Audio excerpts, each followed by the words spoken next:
Writing rules are tools meant to help writers excel by telling the best story possible. They aren't commandments written on stone by the writing gods.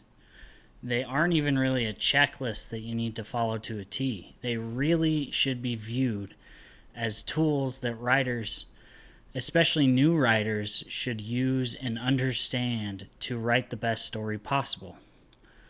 The real key is to understand the rules, because to both follow and break a rule, you have to understand it first. Think about driving. There are a ton of rules of the road that go along with driving. And as you're learning, you got to be pretty uptight about all those rules. You'll likely have your hands on the wheel at all times when you're starting out. You'll likely check all your mirrors and adjust them properly every time you get in the car. You'll follow all these rules because they are tools to help you be a safe driver. But the longer you're a driver, the more lax you're gonna get with these rules. Not because they aren't important, but because they become like second nature. And once these rules of the road become second nature, you actually start to break them a lot more. When was the last time you didn't go at least 5 miles over the speed limit? So with that said, let's take one of the most popular writing rules out there, show, don't tell. Show, don't tell was actually popular writing advice in the early 1900s for stage writers.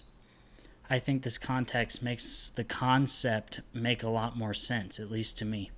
Stage writers need to make sure that their characters are showing their emotions rather than explaining them. It's more engaging for the viewer of a screenplay to see a character flaunting wealth with casual treatment of expensive stuff, be it clothing, accessories, or cars, than it would be for an audience to be told, hey, this character's rich.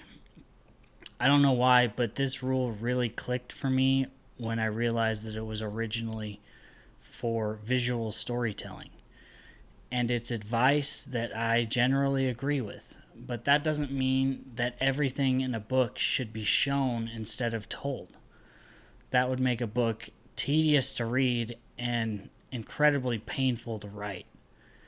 It's okay to brush over some details by just telling the reader. Don't overthink it. I often think of this rule as a pacing tool.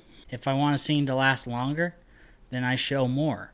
If I want it to be shorter, then I'll just tell the reader what they need to know. Show, don't tell might not be the best example of a rule that people take as gospel, because everyone has a certain level and mixture of showing and telling in their stories. So let's take another example. Let's take never using adverbs. First, we need to understand the reason adverbs are discouraged. It's because they often are used to prop up weak verbs or are redundant due to their repetitive nature. Let's look at an example of both of those. First, let's use a weak verb.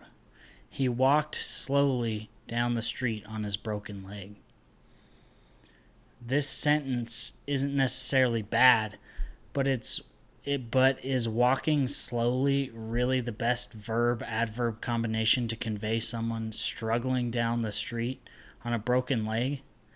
You could use trudge, or even just stick with struggle. He struggled down the street on his broken leg. The repetitive nature of adverbs also comes into play. The man whispered softly. This is repetitive because the adverb softly is already conveyed with a whisper. You can strip it out entirely and have a stronger sentence. The man whispered. Kill your darlings is yet another popular saying and advice given for writers. But again, we should understand before we execute. Kill your darlings doesn't mean you should strip out every word that you're proud of.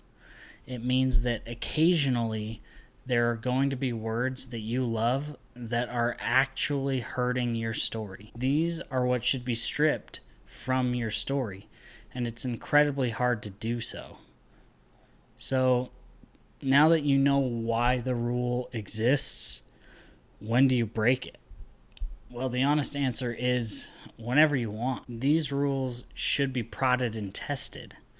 So test them and break them when you want. And there's another trap that can stem from these writing rules. They can turn writers, especially new writers, into cookie cutter writers. If everyone follows the same rules with a strict adherence as new writers try to do, then the writing kind of starts to sound the same. Don't get me wrong, this isn't a terrible thing if you're a new writer, but eventually you will want to separate yourself and put a distinctive stamp on your writing as your voice develops. This is why rule breaking eventually becomes crucial. It becomes part of your voice. Rules also lead to confusion because so many of them are contradictory. For example, some authors think you absolutely need an outline as a rule, while other authors claim that writing with an outline isn't the way to go because it strips out the life from the writing.